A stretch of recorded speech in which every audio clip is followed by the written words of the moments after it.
everyone. I want to welcome you to my TV show, Optimal Life Balance. It is where you're going to learn to take charge of your life and have fun, both personally and in your business. It is a journey that I've been gone through the last few years, and I'm excited to share some tips, tools, systems, and things that I have learned and hopefully will help you learn and take that breakthrough that you need to be living your optimal life. First, let me introduce myself. I am Coach Vicki.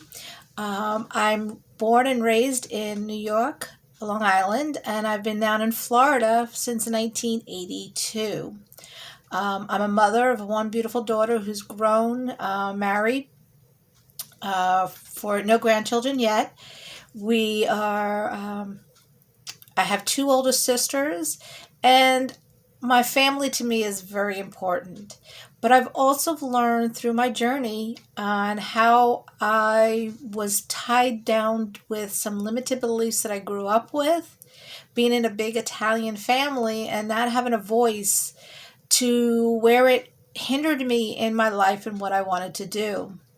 So just a little bit, like I said, about me, and my journey and what I've taken myself through of those limited beliefs that I grew up with, that I was thinking this is the only way life is going to be. This is the only way that I could only do so much. And those beliefs go back to a story. I don't know if you've ever heard of the elephant story. It is about a baby elephant that is tied to a fence, and as it grew up, it kept trying to break away from the fence, but it realized it can only go so far. So it eventually gave up to believing the limited beliefs that it had that was instilled in it. And even though it grew up to be a big and strong elephant afterwards, that it could easily break the fence, it was so many years and so much that it felt the fence was immovable, so it didn't even bother trying, even though it had the strength to do it.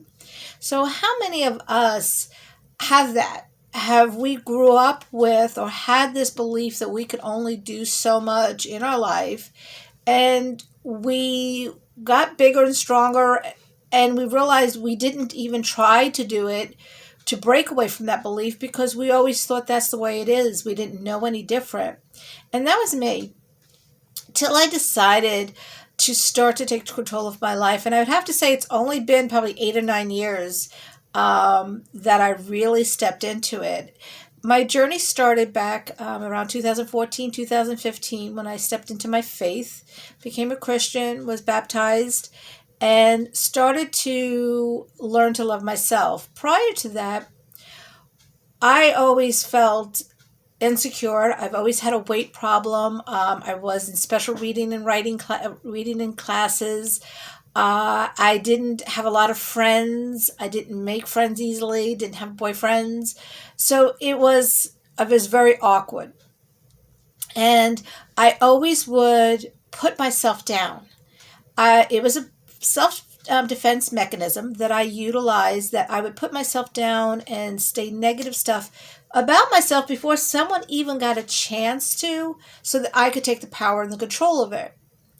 By doing so, I also then kept my mindset limited, that I am not worthy, that I can't do anything or I'm going to achieve anything, because I kept saying it over and over out loud and in my head, and it became a fruition that way. So till I decided to I found my faith, and I got around a lot of beautiful women in Bible studies, that they asked me, why do you do that? I'm like, do what? They go, you put yourself down on it and you talk so negative about yourself. You would never say that to somebody else, but you say it to yourself. And I didn't, till I was called out and realized it, how much I did it without even thinking, till I could start changing it. And till I found, like I said, through them, found my faith, found my voice, that God loves me for who I am, so why can't I love me? And until I started to change that part of me, none of the other stuff would happen. Then my second part of my journey was it was June of 2018, when I hit what that's called a healthy level of disgust, that though I was getting better in my faith and believing in myself, I didn't like my life. I didn't like when I looked in the mirror. I was quite heavy. I didn't feel energized. I felt like I wasn't doing my purpose. And I had asked God, this is enough. I have to change. What has got to be done? Help me. And at that point, He put me on my health journey. And within that health journey, I lost 150 pounds. I've kept it off quite a few years. I now want to lose that last bit of weight that I want. But in that time, I learned to change my mindset a little bit and my lifestyles. And then as I lost the weight, I started to build the confidence that, okay, oh, everything is going to be better. I'm like, it wasn't true. The weight was a barrier, but until I really started to go and do the dig-in work on myself and how I thought of myself and started doing some self-development growth, I wasn't going to do anything different. My life wasn't different. So the next few years, that's where I did that, a lot of self-development. I became a certified life coach. I am now working on helping other people, and I'm stepping into my passion. But doing that journey, you wonder why you go through things. And to me, I found out I went through all these different seasons in my life for a reason. And the most recent reason was it's been now almost 9 months, but my mother passed away. And it was before that, just before COVID hit, she came to moved in with me, and I was a full-time caregiver for her for the last 2 years of her life and was blessed to be able to do it.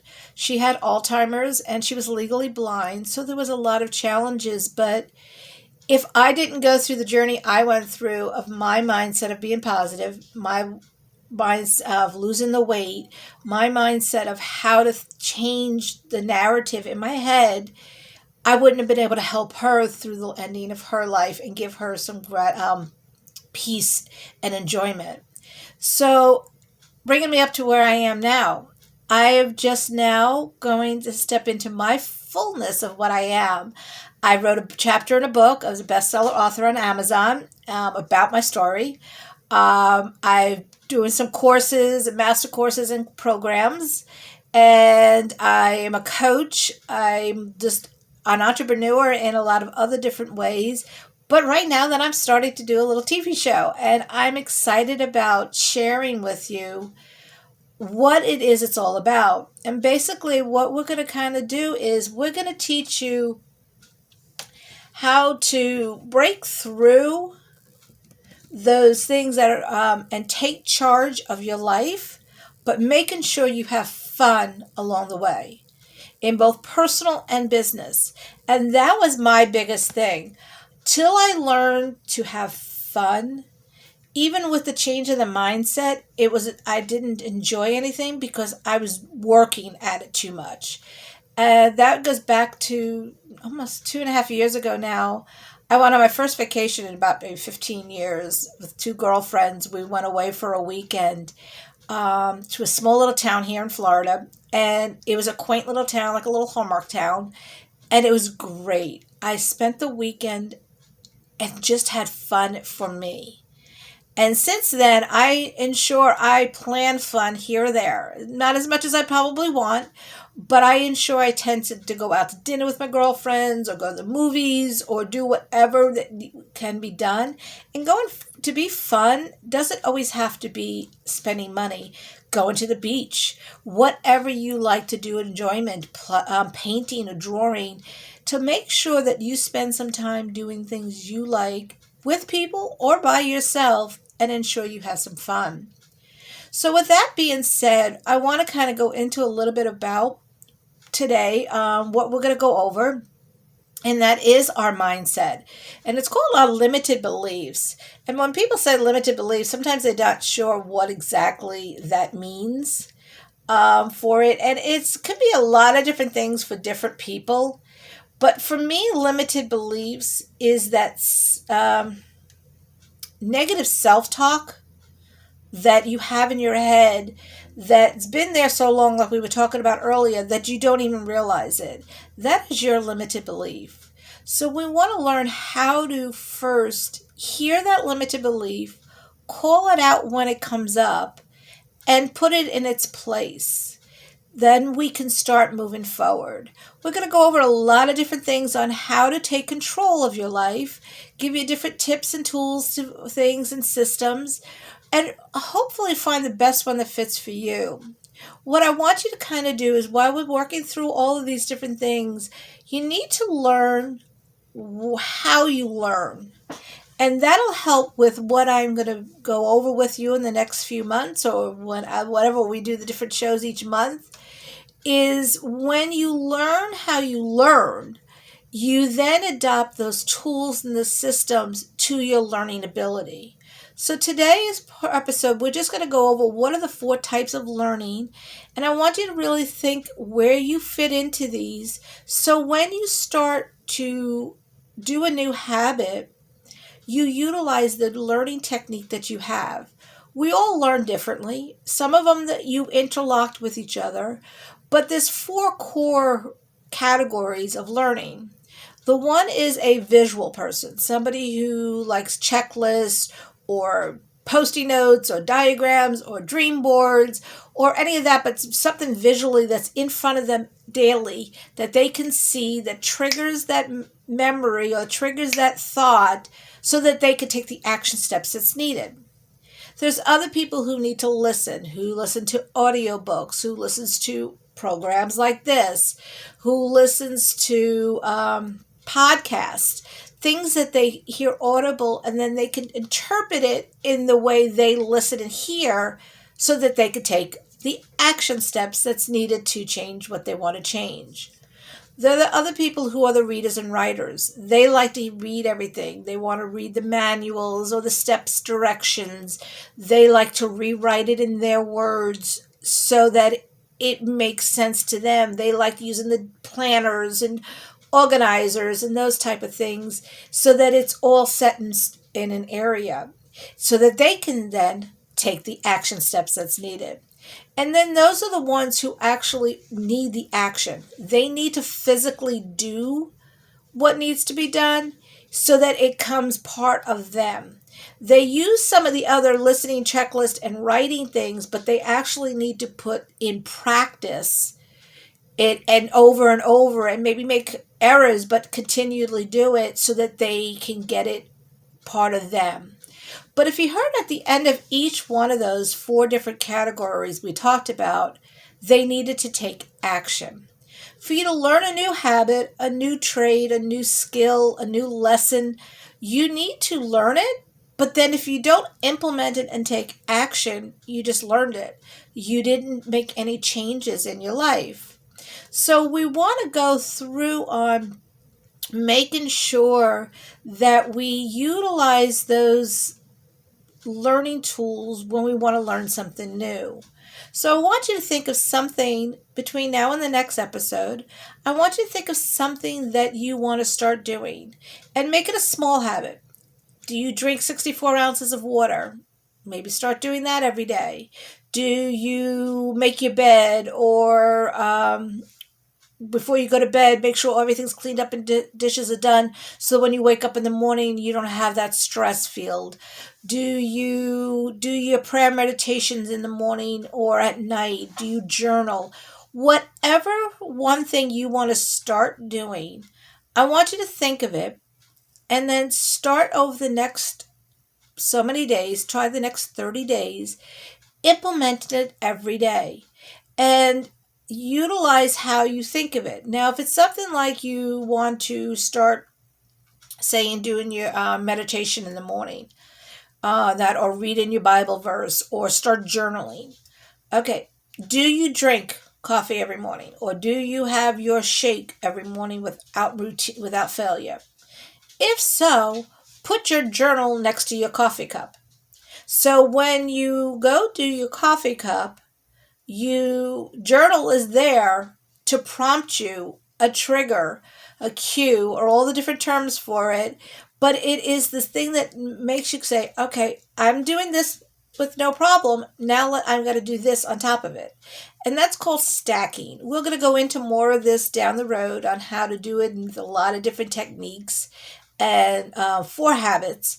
But this is something I want you to kind of work on is, and if it's like to drink 64 ounces of water, to make sure you put your favorite water jug. You buy yourself a nice jug that you really like, and you fill it up every morning and have it on the counter with it for it, or you fill it up at the have it on the counter to fill it up every morning so it's nice and fresh and cold for you, or however you like it. I also before I got a big jug, I had a nice glass I liked for it. It had elephants all over it because I love elephants. I put headbands, colored headbands around the bottom of it because I needed to drink like 6 or 8 of them to get my 64 ounce plus of water. So I couldn't remember throughout my day how many I drank. So I put the different color headbands at the bottom of the glass, and each time I had to go fill the glass up again, I took a headband off, put it up on the refrigerator on a magnet for it, and then that way I could see how far I was getting in my water, and if I had to drink some more, or if I made my goal for the day. And I rewarded myself by thinking, you can do this. Those are simple just things we're just kind of touching base with today, but I want you to start realizing that you can do it and you are worth doing it. But 2 things. 1, you have to change your mindset. 2, you have to take the action on it. And you have to take the action for you. That is a key thing we want to make sure you realize in this whole program is if you don't do it for you, there's no reason to do it. You have to have a strong enough why, and we're going to go into an episode on all how to find your why. But your why has to be for you, even if it's for something else, for someone else, but it's for you to do it for somebody. And the thing is once you learn to pour into yourself and take care of you, you then have more to give to others. There's this phrase that they say, taking care of oneself is not being selfish. When you're on an airplane and they say when the oxygen mask drops down, put it on yourself first, then whoever you're with that you're caring for, because what good is it putting it on them if you're unconscious? You have to take care and put into yourself, develop yourself, stand up strong on your own, feel good about who you are, then go out and share it with the rest. So I want you to kind of just, hopefully these are some great little tips that I take you away with. I want you to start thinking of what you like and what you don't and where you want to start to change. I'd love you to come visit and find me on Facebook. I have a Facebook group that you can join. So just go ahead and tag me in on Facebook, join my group. You can see where it's posted there. And my group is for entrepreneurs because my program that I teach or my coach is I work with you. You don't have to be an entrepreneur, but I work with the women who are looking to start a business or are starting a business and they're starting to learn how to grow it, but they'll need to learn how to work on themselves first, feel empowered as a CEO of their company so that they can start taking this company going someplace. And it's a journey I had to go through and I'm still going through. And it's going to always be a journey. I've learned to take my 30-some years of retail management and corporate training that I've did back and my self-development that I've gone through and merge it together to be a business strategist and empower coach. And now I want to start taking it out and doing speaking and motivate others to that they are worthy of doing it. And it's up to you to start doing it. So I want to thank you very much for being here with me today. I'm hoping you share this with other people. Watch the other ladies on the shows too. We all have great information for you. But I want you to come back and see me. Give me a comment of what you think about it. Let me know on Facebook. I'd appreciate it. And as I always say, I want you to have a blessed and fun day. And remember to enjoy life. Thank you.